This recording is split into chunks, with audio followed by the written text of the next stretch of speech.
The idea of this panel was to be a bit practical at the end and give particularly CEOs in the room some takeaways on how do you actually turn ESG from a tax on business, which I think a lot of people see today, and turn it into strategic advantage. So we will get to that stuff. But also in terms of the panelists, we wanted to bring together some different perspectives, right? So you've got that sort of public markets piece, like what's the pressure on public market companies that are in the face of the media every day, large public shareholders, what's the pressure on them? You go into private markets with Val, she's sitting there between the sort of the meat and the sandwich, right? You've got the LPs, all their demands, all their questions, you've got the companies below you, how do you suck the data out of them and sort of deal with all those stakeholders. And you've got Joachim, who's helping companies get through all that stuff. So what we want to do is start with a bit of, so where are we today, and what's the requests and the requirements and the pressures on the business, and then sort of move that through into actually what can you do about it? What are some of the sort of examples where people are taking all these requirements and effectively this tax on the business and saying, actually, how do I turn this into something I can use as a strategic advantage? So if we start with a bit of the state of the nation, like interesting for us, Baird, we're selling business at the moment sort of in the space, and you wander around the planet and you deal with lots of investors, and actually a lot of people are sitting in there, particularly between sort of Europe and the US, and saying to us, you Europeans, you're so advanced on this stuff, you're way ahead. Yet we're running around all these European businesses, and they're going, what do I do? Like, what's the basics?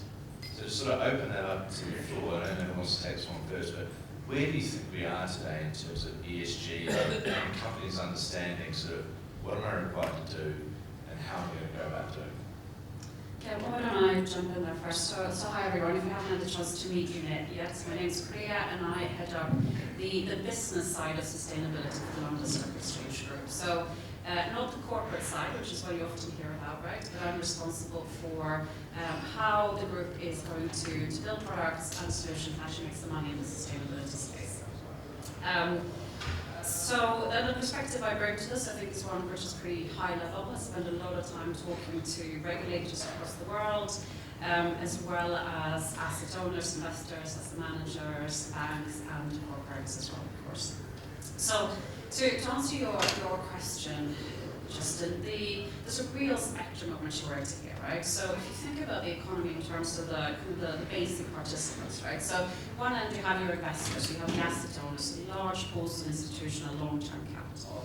Then you got your asset managers, and there's some behemoths in the space, such as the BlackRocks and the Vanguards and so on. And then you have your financial intermediaries, so banks and so on, and then you have the other end of the scale, corporates and governments. And across the spectrum, there's a real difference of maturity.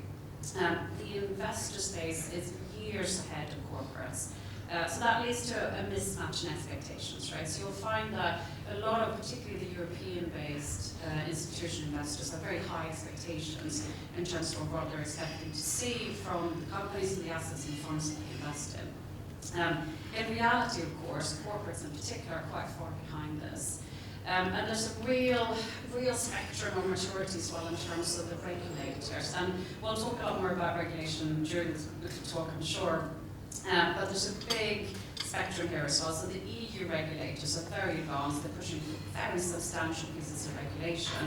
And that doesn't look quite the same across other parts of the world. So I don't think this is a straight answer to the question, right? We see a lot of different spectrums here when it comes to engaging with sustainability. And I think to add to that, when you're looking at the sort of businesses that want you invest in, small, medium businesses, in sectors including data and tech, you have quite a mixed model depending on what we have. We often work with carve-outs, they therefore come with very little, and we have to help them build a program. But even the ones we get as primaries or secondaries, they can have different levels of maturity, and those levels of maturity aren't necessarily sector-based. You often find in healthcare that have a bit more S, or in obviously financial services that have a lot more G, but it's not necessarily sector-based. In my view, it's a lot about the maturity of the management team, because ESG is often correlated, not necessarily causally, to successful businesses. And if you look, a recent report came out between Bain and UK Barclays that shows about a 2% turnover and a 3% EBITDA rise for companies that are better at ESG. Now, as I said, I'm not saying this is causal, But I think there is a maturity of thought that people are thinking broader and longer than the people who are stuck in operational management. And that comes around to G being a lot to do with operational resilience and S being to do with knowledge retention, etc. And we'll talk about that, I'm sure. But it is very mixed. And it's a wonderful job. I feel very lucky. A wonderful job to help these companies to get to a level where they can be much more confident in this space, and they can very confidently give us data and information and stories about how this is actually helping them, and we can then report that to our investors, which obviously brings me a great deal of relief, because we have to report to our investors, because as you say, they are streets ahead of the reality of the ground in a lot of places. So I think what I would add to that is just one, to start off an anecdote. A investment bank, name not to be disclosed, in the Nordics, and you mentioned Europe versus the US, there's also this perception that the Nordics are even more advanced. However, this investment bank calls me up and says, listen, we want to measure waste. What's the formula for measuring waste? We want to disclose something on waste. And I said, sure, we have a team that can help you sort of find the standard and do the mechanics of that, but why are you so concerned with this? Why is waste material to your bank with 3 offices and 300 employees? And I said, we haven't really thought about why that is material, but we understand that's what we have to measure, is waste. So literally, what the investment bankers put in the waste bins and what they eat for lunch, etc. And we said, well, maybe if you want to look at this from a more strategic perspective, it is about how many green deals are you doing? When you do bonds, how many of them are sustainability-linked bonds versus non-regular bonds? Or how many deals do you source that could be labeled green under the EU taxonomy? And thinking more strategically about how are you going to win business in terms of your ESG credentials. So I think this begs the question also about unpacking a little bit ESG from sustainability. So to be clear about it, when we speak about environmental, social, and governance factors, this is about transparency. So ESG belongs to every single company, whether you're an investment bank, whether you're a corporate, we all have a footprint, right, on people, planet, and climate. So what's happening right now is this sort of transparency process that everybody has to show their cards. We all have to disclose what's our footprint on environment and people. Then there's also the sustainability part, which is, are you basically net positive or net negative in the green transition that most policymakers in most countries and most people want? A net zero economy, respect for human rights in supply chains, etc. That question you can't really answer without having all of this information on ESG put out into the market, and having some regulators and investors saying, we deem this to be sustainable or not sustainable. And there again, you're not going to get one answer, because there are different, there are impact investors, and then there are big institutional investors who have a larger investment universe. So I think what's happening here is that we're sort of going towards an ESG transparency. Box ticking is going to continue. We have to have some of this, because we need apples and apples, bananas and bananas when it comes to ESG. And then you're going to see an increasing focus on, okay, who's actually contributing to the green transition? Who's actually going to make money from this? And that's when it starts getting really interesting in terms of unlocking value, because you're saying the economy is changing, and policymakers, yes, the EU, Europe is ahead, but remember the United States is the one who's put the money where their mouth is, and with the IRA, the Inflation Reduction Act, which is essentially almost $1 trillion for businesses to incentivize them on doing energy efficiency gains in terms of infrastructure. So there's a lot happening here where you need these ESG credentials to basically say, I qualify for the IRA, or I qualify with whatever the EU comes up with, and I'm part of the green transition. So I think distinguishing between ESG and sustainability is the first step for all the businesses, investor and corporates alike. It's interesting. Actually, I was in the States recently, probably not the most ESG of conferences, but aerospace and defense. And a person put up a slide and it had ESG stands for energy, security, and government. But the interesting point they made actually was a lot of these objectives, right, that you have, the genuine ESG objectives, are unachievable in an environment that's not safe or secure. You kind of look through that and think, actually, given what's happening at the moment, not far from us in Europe, you do look at it and go, actually, without a stable environment, it's hard to achieve those things. But it does also talk a bit to some of the mindset. It's interesting because the US put some money behind it. the mindset in the US does feel sort of, you know, maybe a few years behind sort of where Europe is heading. But the reality is it's complex, right? There's just so many regulators asking for so much stuff. I think Luke and my team did a bit of a dig around. It's 150% compounded annual growth in environmental regulations for the last 10 years, right? And no wonder it's such a great area I'd be looking to invest in, because it's just complex, right? Companies don't know what to do, how to do it, who's asking for what. So when you guys look at that and that sort of question of who is asking for what is the burden, and what's that placing, you know, you guys are right to think about what burden is that placing on companies and how are they dealing with it? Yeah, let me start with that. So, look, we spend a lot of time on regulation. We go to Brussels, sit down with the different teams of the Commission, we're part of the different working groups across the world, and have been for quite a few years. And it's a very substantial amount of regulation. We count about 850 different initiatives globally that are coming, have either been implemented or are coming. So, and I think this speaks to, there's two really important macro points here, which Joachim talked about. One is regulation, right? So if you're under the illusion that this is something that you can just push to the side and not have to deal with in your businesses, you can end up falling behind, right? Because this is coming, it is regulation, it is happening. And then the other piece is the fact that the economy is transitioning, right? And access to capital is going to be dependent to a greater extent on you being able to demonstrate your ESG approach. Not necessarily that you have great results now, but that you're on a path towards transitioning. And there's one key component that's going to unlock all of that, and that is actually your own data. I'll park that point a little for now and come back to what regulators are expecting. So there's three big buckets of regulation today around ESG. The first one is around corporate disclosures. So that's where initiatives such as the CSRD falls into. And the CSRD, if you're not familiar with that, is in the EU. It will capture all companies that have operations in the EU country with more than 250 employees, regardless of whether the company is headquartered in the EU or not, right? So that is actually going to have quite broad global implications. Fairly extensive disclosure regimes. Good news is largely aligned to the new ISSB standards, but with quite a heavy burden on corporates. So other than corporate disclosures, the next category I would say is product labeling of different kinds. So that could be at the fund level, where we have initiatives such as the SFTR. The FCA in the UK is also working on a similar thing, as is the SEC in the US. And then the third category is around transparency, and this actually focuses a lot on the data piece. So there's new regulation coming for providers of ESG data and ratings. So companies such as LSEG, MSCI, Sustainalytics, and so on are actually going to be regulated going forward. But it also applies to anyone who's disclosing ESG data, who's making investment decisions based on ESG data. There's going to be a lot more regulatory focus on how that is done, where does that data come from, and what does it mean. And that is, of course, intended to get the better of greenwashing risks out there.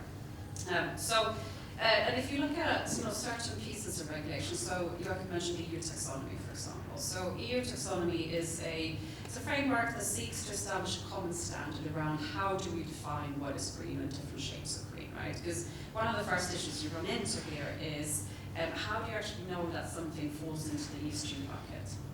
Well, you need to have a common framework, a common definition to do that. So the EU has come up with the EU taxonomy. Now, it is one of 47 different taxonomy machines globally in different stages of implementation. We refer to this internally sometimes as taxomania. So the outcome of all of this is a huge amount of complexity, right?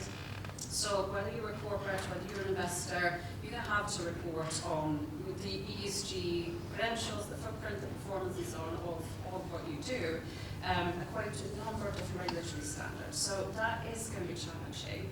What will really help is that you've got your data in order, right? Because then you can slice and dice it in a number of ways to fulfill all these obligations.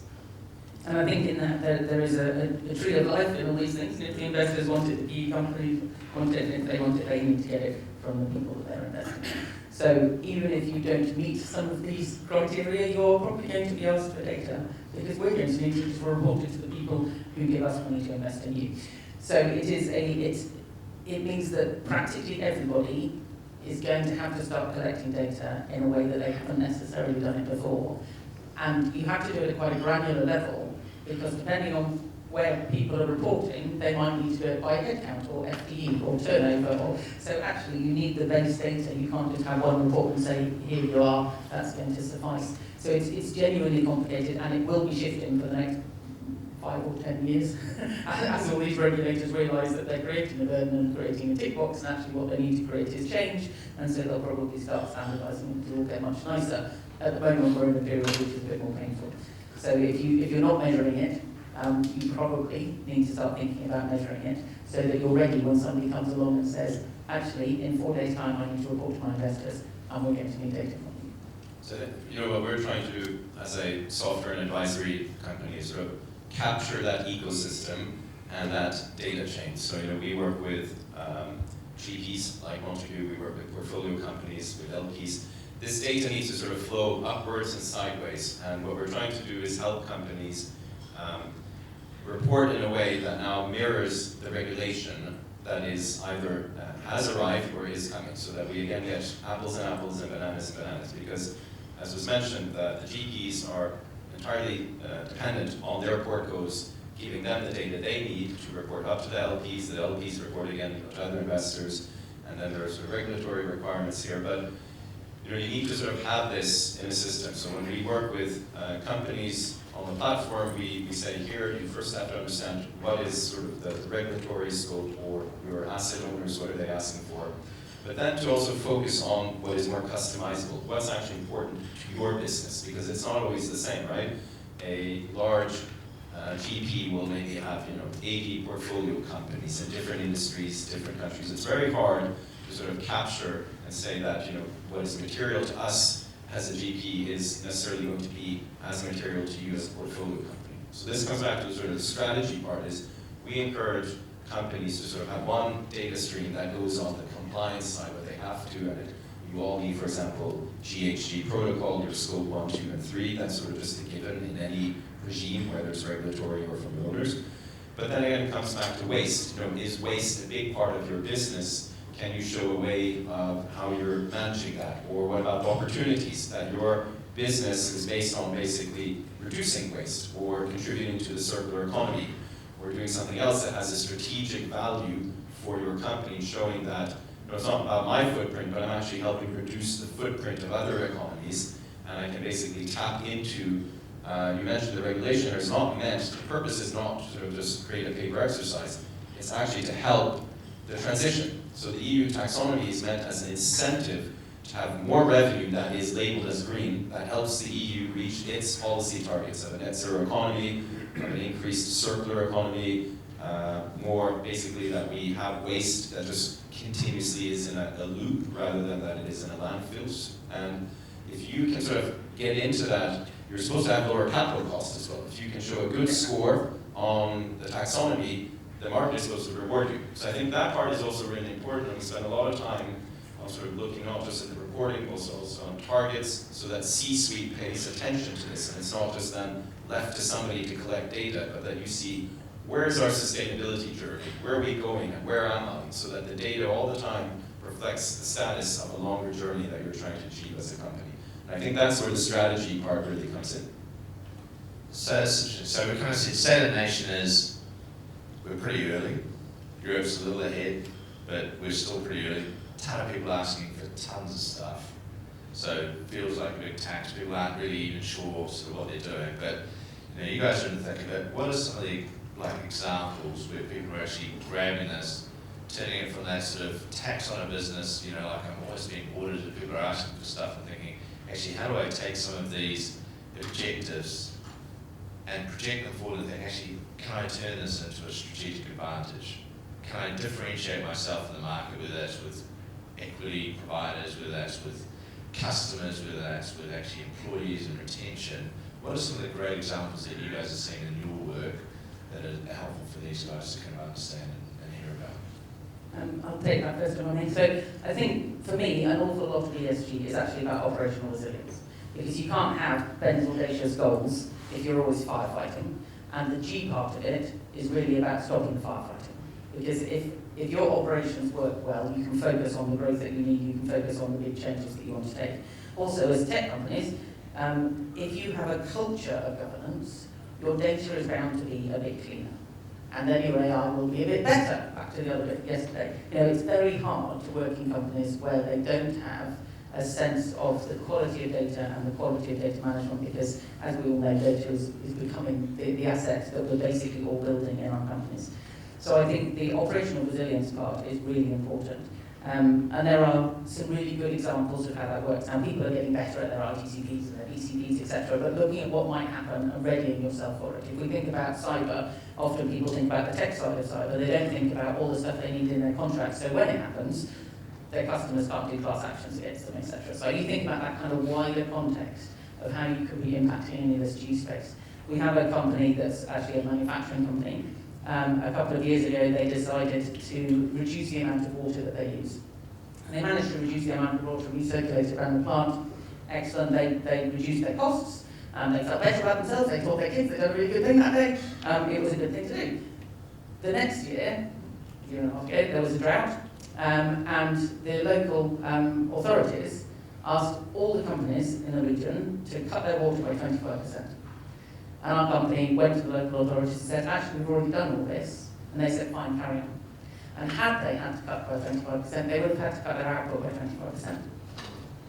So it genuinely helped them through a period where otherwise they would have been very much at odds with their strategy. So I think there are ways that you can think, well, how are we going to ready ourselves for what's coming, and how are we going to make sure we're prepared? Because we're all living in a world now, unfortunately, where there are now wildfires in places you didn't expect them, or floods in places you didn't expect them. I don't know where all your data centres are, but you probably really want to check. Because it is becoming a much more dangerous world to be in physically, in places that used to be considered to be incredibly safe places. There's also, from an operational resilience point of view, just an OPEX piece around, sometimes you can actually save quite a bit of money if you look at where the waste is. And that waste may be in energy or may be in waste, it depends what you're doing for a living. But there is always opportunity when you look.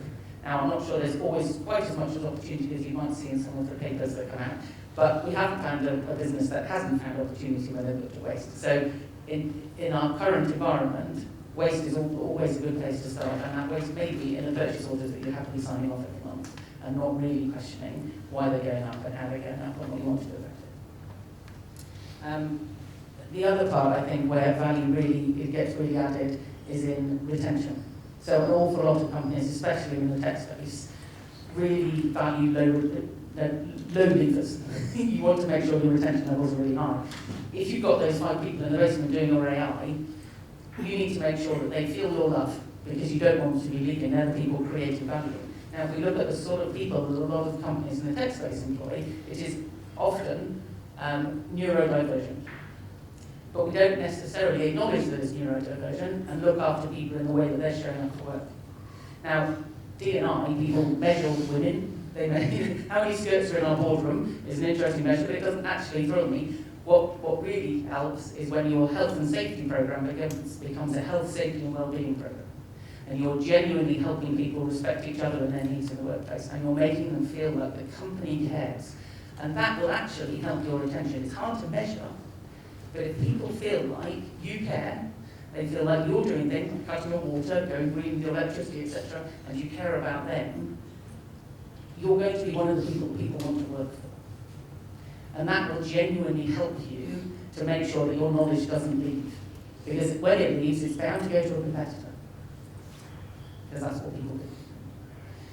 Do you guys want to jump in? Yeah, let me jump in with a couple of thoughts there. So, look, the point around managing your cost basis is really important, right?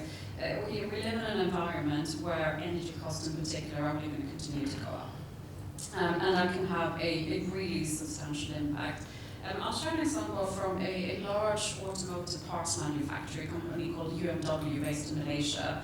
They were recently in the press winning a huge contract with Rolls-Royce. So I was in KL a few months ago and met with the UMW team, and they told me about the new factory. So they built a brand new, enormous factory outside Penang, and they put solar panels on top of the roofs of every single building. So the whole plant is now self-sustaining from an energy generation point. That's the kind of thing that's going to create a real competitive advantage. But I also want to pick up on another feature here, which is around access to capital, right? So, if you accept that the world is transitioning to a low carbon environment, and I think you have to accept that, right? I think similar to the discussions we had about AI yesterday, it's another one of these very transformational, foundational changes happening out there. It's a paradigm shift, driven by primarily regulation, but also physical realities, right? That the world is changing. So with that in mind, there is quite a large funding gap out there. Depending on which research report you read, you'll get different numbers, but roughly about 100 trillion from now until 2050. So that means that transition finance is going to be really important. And if you look at what all of the big banks are doing in terms of providing capital, most, and particularly European-based ones, have announced very ambitious targets around how much money they're going to put to work in transition finance. Some of the French banks have even gone further and announced that, in fact, they're going to stop lending to activities that are not sustainable, and they're going to transition their entire loan books to net zero. So that actually means that there's a big pool of capital out there that's looking for sustainable assets to invest in. And I think that's going to become more and more important. And we see the same as well in supply chain finance, the suppliers that can demonstrate that they are doing well, or at least they're on a path to transition, are increasingly getting preferential rates. So that access to finance shouldn't be underestimated as well. And I think also there's a customer base piece in here as well. If you work at all with governments or big organisations, more than likely some household in your organisation is filling out similar sort of surveys. And they're having to do it with different surveys every time from different people who all have great ideas about how you might want to capture this data and how that's fitting into their systems. There are ways that you can do that by using rating agencies and things to say, well, we won't do that, but here's our report.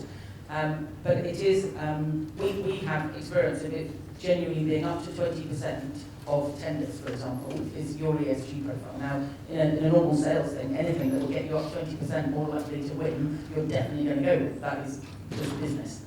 And it is becoming so important to the larger organisations in the world that as a smaller organisation, you have to show that you're doing something to be part of a playing field, especially if you're trying to disrupt markets and things. You need to show that you're doing it as a mature organisation who has a strategy and a plan and is committed to it and is improving every year, even if you're not there yet, that you're improving and you're showing that you're determined to be part of the new economy as you're disrupting the current one.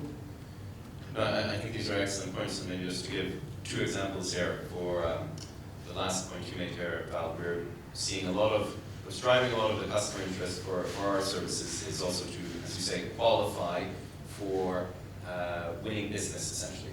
It's a ticket to trade, it's a license to operate for the large companies. If you look at the sort of supply chains of the large corporates, we are all somehow connected to them. If you want to sort of be in their supply chain and sell your services and goods, you need to strengthen your ESG profile. To begin with, they can just disqualify you if you do not have simply, it's a little bit of a box ticking, but like if you don't have a policy, you don't have an emissions profile, sorry, you don't qualify even at the first stage of the RFP. Then going into it is sort of more on how can you help us reduce our footprint in terms of your services and goods. So I think that is a very strong sort of incentive driving it here. It's from the customer part. It's not the regulation. It's basically our revenue is dependent on helping win business and customers where we have to solve their problem in terms of footprint. And it's not just on climate, it's also on people in terms of respect for human rights in supply chains or how people are treated generally. So I think that's a really important part. Now, another thing that was said here is moving from sort of risk to opportunity. So we see a lot of opportunity for especially portfolio companies to do all the box ticking, to get their sort of ESG data in place, but then also set targets on what are you going to do with this, right? So that's generally this is a baseline. All the information that's being asked from European regulators is essentially a baseline for you to drive performance to net zero, more sustainable supply chains, less waste, etc. Now, if you put targets in there, also you have a strategy. Now, you can take that strategy and you can leverage it in the market. And you can say, okay, I'm going to refinance my debt in a sustainability-linked bond. Now, the sustainability-linked bonds are different from the green bonds in that they're corporate proceeds. You're taking your strategy and saying, what I get from this bond can be used generally for my strategy, while green bonds are for specific projects like battery upgrades or building a new net zero factory or something like that. So all of a sudden you're taking your debt and you're tying it to a strategy and you're going to the market and say, invest in me, believe in my strategy as a portfolio company in this space. And that's all of a sudden where you'll discover there's more green money out there than there are green investable debt instruments or equity generally. So I think, again, think about the opportunity that there is a reward if you do all the heavy lifting and all this stuff, and then you add some sort of strategy and targets to it, which again will require the buy-in from C-suite. And what's interesting about sustainability-linked bonds as well is that there's a penalty if you don't get it. You actually have to pay more. There are more bips that all of a sudden go into that bond. So the CFO is paying attention in a way that he or she was not before, because it's financially material. It's not just a CSR report. And I think generally what we're seeing here, which is a very strong trend, is we are moving from the sort of old-fashioned corporate social responsibility, which was more symbolic. And since we're speaking about differences between the US and Europe, I think the US is still stuck a little bit more in the CSR one, which is about, look, we've now gone over to organic food for 2 events during the course of a year, or we've basically added plugins for 3 EVs when you still have 5,000 parking lots that are not plugged into EVs. So it's about the materiality here. It's basically, are you doing something that's based on what will have a material impact, not symbolic? And I think that's a huge trend here that companies, and to be honest, C-suite has not fully comprehended. And you risk also being called out. You risk being called for greenwashing, or basically just doing token gestures on sustainability rather than real change. And I think that's another strong trend which will continue independent of regulators. And I think part of that is looking at where you spend your money and saying, where we spend the most part of our money, how do we green that? Like, just go for the biggest stuff first and see what you can do to make sure that you are going where the energy is, ironically. The other piece that I wanted to share was, hold on 1 second, I've totally lost it. It'll come. It'll come. Do you want to go? Let me jump in with something. So, just to put some numbers, right? We're talking about opportunity, and we're talking about new products and services and so on, right? So if we look at the size of the green economy, and the green economy defined as revenue generated from sustainable products and services, and it's a very complex way of classifying that in the background. But it works out at about sort of 7 trillion in terms of market cap for globally listed companies. So that means that if the green economy was an industry sector, by now it'd be the 5th biggest industry sector. That's something I think about what is actually happening here in the background, right? And the fact that there's this fundamental paradigm shift is creating new opportunities, new markets, new businesses, and so on. And if you look at the automotive sector, I think Tesla is a great example of that happening. And we're going to see a lot more of that. So, I would encourage you all to look under the hood in your markets, look at growth rates, right? If just generally, an average growth rate for green sectors is probably somewhere north of 30% across many different industry segments, and that outperforms growth in most of the core sectors. So this is something that really could be a very strong growth opportunity. So it's definitely not just a tick box exercise, right? It's something that has to be fundamental to your strategy moving forward. Sorry, I remembered it. I think it's just about being practical and working out what you can actually do. If you go away and do one thing, personally, I would go away and look at whether you can meet a science-based target. As the Science-Based Target Initiative, they can help you get a validated target that you need to work towards over time. It's not saying, how do I get to net zero in Wednesday? It's a proper programmatic plan where you do a proper assessment at the beginning and then sign up to meet something by some date that you plan as an organisation, with the goal of being hopefully net zero at the end. I think that sort of mature approach to say, well, we'll get the right consultants in, we'll get a proper plan, we'll work out what we can do in our business, and it works on that materiality basis. What is genuinely important, and what can we actually achieve, and how can we do the biggest things first, which will very possibly save you money anyway, and working forwards in a proper proactive manner in a way that other people can recognise is a genuine commitment. And I think that's where you'll start to get that credibility and that credit for what you're doing. We work with most of our all our new fund companies that signing up to SBTIs is the way that we're making sure that we have genuine plans within our organisation, that our portfolio companies have a strategy that we know at exit will actually matter. No, I totally agree, and I think that's one piece of advice to the GPs and the LPs here is there's now guidance from the Science Based Targets initiative specifically for private equity in terms of how you get to net zero, what is sort of the advice and the guidance to get there. So that's, you said it for your fund, but that obviously requires your portfolio companies to be on that trajectory. And what's interesting is, it's a net zero trajectory, but it doesn't mean you have to reduce necessarily the same each year. There's a minimum reduction, but you have to all the time show how you're getting there. And what's interesting for GPs is that this has a bearing also on your acquisitions, in the sense when you do your ESG due diligence, and we support a lot of GPs on this, where what is going to be the impact of this acquisition on your net zero trajectory? Is it going to help it, or is it going to sort of take it off?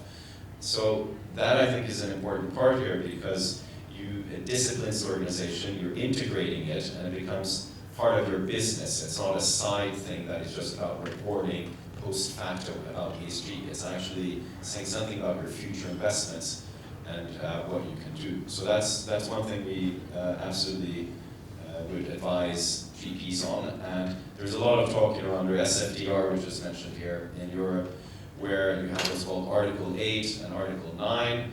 And there's been a trend now because we were a little bit less bullish on ESG, I would say, now in 23 than in 21 and 22. We saw a lot of funds saying we're going to go for Article 9, which is essentially impact funds, where the bar is set much higher for your investment to qualify as impact. We're seeing many now sort of take it down a notch from Article 9, say we're going to do Article 8 first, because Article 8 is still quite ambitious. There's a lot of information, there's a lot you have to do to sort of comply with it. So our advice has also been maybe do Article 8, even though we've worked with, for example, Summa Equity, which did the largest raise for an Article 9 fund in Europe on Science Based Targets initiative. But I think, again, do Article 8 first, unless you have a lot of experience with impact investing. So we're nearly there, and I might open up for questions, because I no doubt there's a few out there in the audience. But one of the things that people talk about to be successful is engagement, right? Because you can have all these great ideas and all these concepts, but ultimately you need your workforce and your employees and often customers, etc., to engage with you. What have you guys seen in terms of companies really driving engagement through their key stakeholders to make sure, look, we've got an objective, we've got a target, but actually how do we get people engaged behind it in order to achieve it? I think the biggest thing is to ask. So if you're doing materiality assessment, the first thing you do is work with your stakeholders and say, well, what's important to you? And they're genuinely quite simple interviews, so finding out what people care about. But ESG, in the sphere of ESG, but you'll find out that you have some employees who are incredibly passionate. You have some customers who've thought of things that you could serve to them that you're currently not serving to them, and would really help them. And may, in fact, and has, in our case, started unlocking new areas of business that the company hadn't thought of, but the customers had thought of and were quite willing to share. So I think the first thing is to actually find out what people care about, because you can probably deliver it. And then you will have a more engaged workforce, you'll have more loyal customers. There's so many upsides to asking the question. Yeah, I'll share a few thoughts around what LSEG is doing internally, right? So sustainability is part of our corporate mission statement. It's, it's one of our group strategic objectives. It's part of everyone's annual KPIs and objectives. So there's a lot of focus put on it, right? So we do all of the usual stuff like, organic tea and coffee and so on. And when you book corporate travel, you're told that the front of the plane is red, the middle is amber, and the back part is green, right? So there's a lot of those things that happen to reinforce the message. But fundamentally, I think what really matters is engagement from the top of the house, right? You have to have leaders that speak up and say this is important and this is why we're doing it. And then there is a knowledge gap, right? In every organization, there is usually quite a significant knowledge gap, right? Everybody knows what the term ESG means, and everybody can talk loosely about green and sustainability. But actually, in reality, what does this mean for your business, right? So I'd also encourage some kind of program to try and bridge that knowledge gap internally, and then just figure out what this is actually going to mean for your business. It's going to sound like a sales pitch, but I'm actually, one of the things that you mentioned is the biggest gap we've seen. So we've created onto our platform a e-learning on different topics, generally like ESG 101, but also on specific topics, whether it's human rights, whether it's climate accounting, because we see a huge risk here that you have companies committing to SBTI, committing to LGBTI standards or policies, yet you're not training your organization.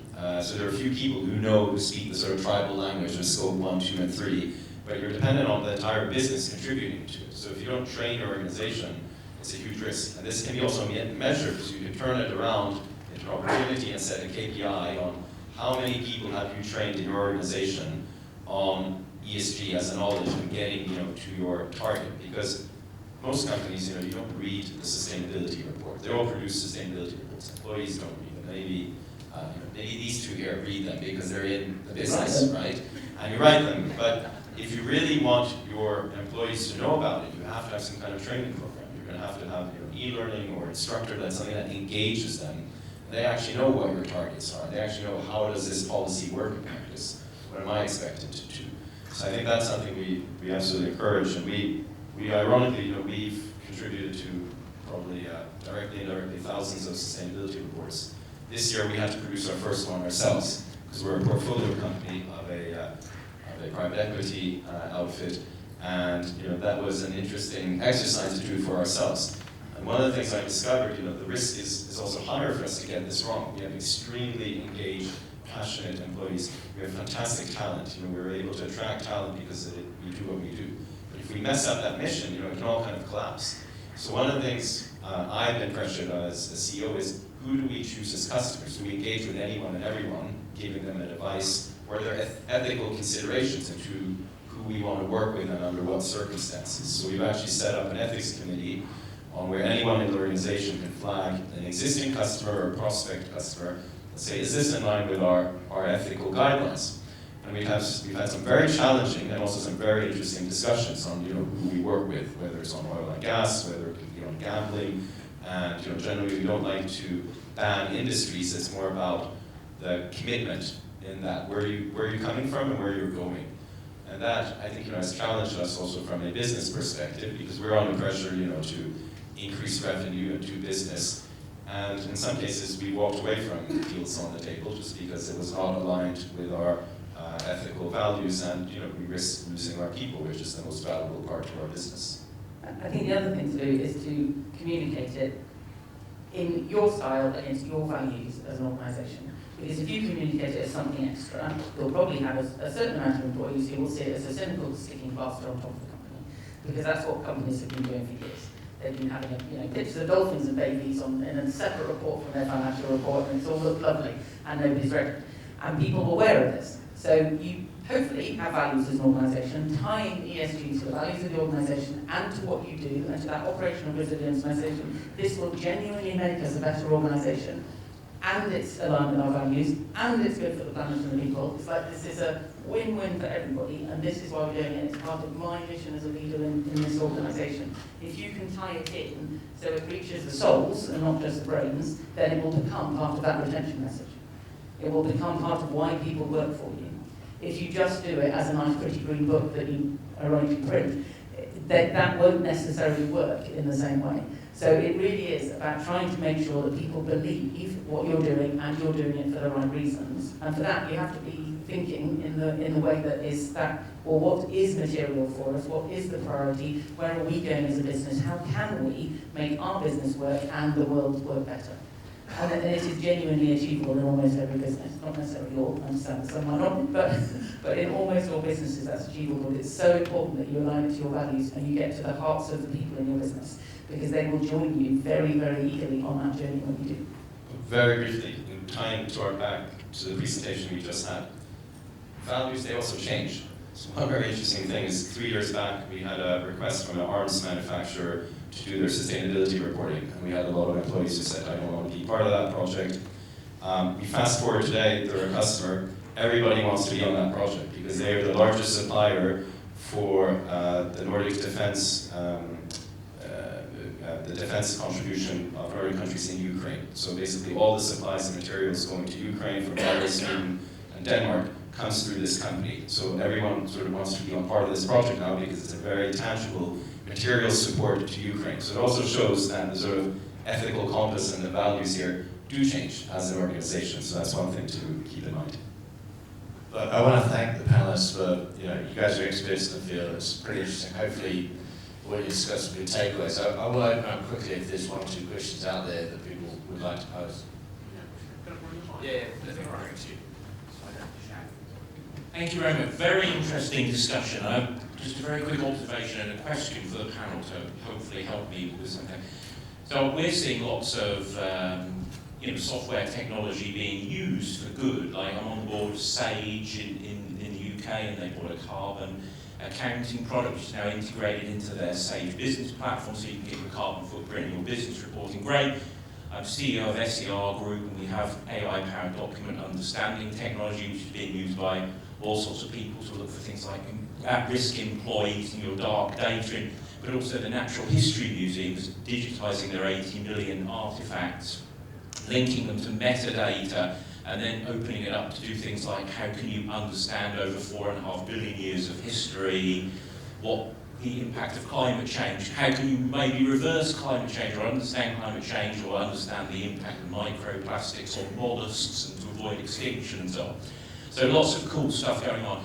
But as CEO of a software company, how can I justify even buying one airline ticket for my staff? So we're now, COVID saw the earth healing due to not travelling.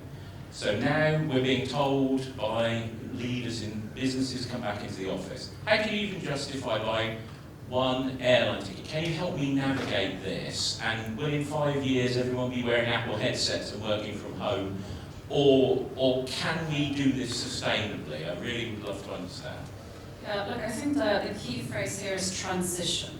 Right? The expectation is not that we do this overnight, and there are many industry sectors, the ones that we call hard-to-abate sectors, which will be severely impacted, right? So they're going to have a much tougher journey in terms of that transition. And this is some of the things that we see play out in the public debate in the US in particular as well, right? So reality is that we will see a lot of jobs in a lot of sectors slowly go away here. The good news is that studies show that those jobs in those sectors will be replaced. And I think we've seen that in the discussions for the last couple of days here as well, that we'll have more jobs and more growth in these new sectors. But I think the key here is the concept of transition, and you'll find that what we talk about now is the managed transition or the just transition. That's the term that's being used. And what that really means is understanding that you can't do it overnight. There's certain industries, business practices, technologies that we're not ready to replace yet. But there's ways that you manage that, right? One is that you have a policy around it. That's key, by the way, for any kind of ESG rating or assessment. Have a policy about it. Even if you're not kind of performing to great levels, just make sure you have a policy. Have a policy, then take reasonable steps to reduce it. So, for example, travel only for revenue-generating events, client-facing events, no internal travel, and use offsets. Right now, I know offsets are a little bit controversial, but basically, as a business, if you're going to reduce your carbon emissions, you have two options. One is removal, just stop traveling, stop producing emissions. The other one is using carbon credits to offset that, right? So then your net number reduces. So you have to use that wisely, because it can be a little bit controversial as well. But those would be my thoughts. I think if you have a sustainability working group or an ESG group or something, ask them to build what that decision tree would look like. So because people know it's complicated, but there are, and you can find them on Google as well, but getting your own people to make their own little decision tree on at what point should we travel, or get some gamification of, actually, I could have gone to 19 things this year and I only went to 2, so I got 17 whatever points. That kind of stuff actually works to get people engaged in making better decisions themselves. And what you want to do is to get people making better decisions rather than you just banning them on doing what they used to think was a lovely jolly. So it's trying to get people to feel that sense of responsibility and to pull that out of the organisation? Just very briefly, my advice would be do a materiality assessment. Ask your employees, ask your customers, ask your key owners, basically your key stakeholders, what's material to our business, because not everything can be material. So if you take out, let's say, 20 topics that typically would be material for a software company like yours, you have to rate it. You can't say that everything is equally material. So what ends up in the sort of top right quadrant is what you should be focusing on. That's where you should be disclosing information, but also taking actions as were described here. But the twist here also is, again, if you are in scope for what's called CSRD and ESRS, there's this thing of double materiality. So it's not just what is financially material to your business, it's also what is actually your impact on people and planet, independent of whether you're going to be paying a financial price for that as a company. But that's where I would start. Let that guide your strategy, let that guide your reporting, and take it from there. Just conscious of time standing between us and final remarks, so we're going to call it there, but thank you very much to the panel. It was a very intriguing conversation.